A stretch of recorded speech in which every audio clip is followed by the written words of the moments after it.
My mother smoked cocaine when she was pregnant with me. That's why my face is a little distorted.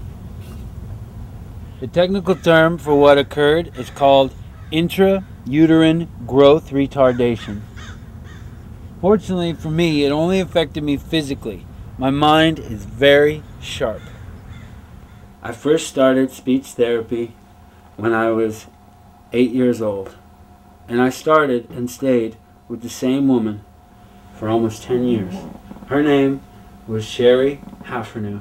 She was the one who helped me get to a place where I felt absolutely confident in speaking.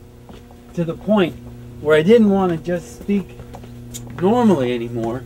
I wanted to go even further. She exposed me to poets like E. Cummings and Oscar Wilde, who I know is not a poet, but he wrote a great poem called The House of Judgment, which if you haven't read, you have to read it.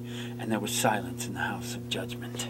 You could not understand a word I said before I started working with her, but she got me to a place where I could not only be understood, but where I had the confidence to speak the most beautiful language in the world. Shakespeare. With Shakespeare, I just blew up.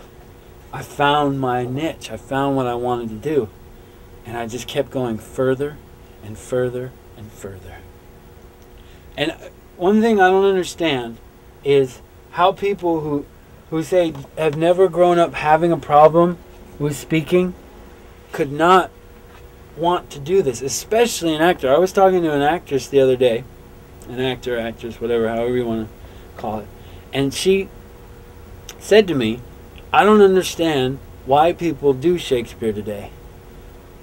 And I was baffled by that, and I said, well, what are you working on in your acting class right now? And she said, a scene from Chasing Amy.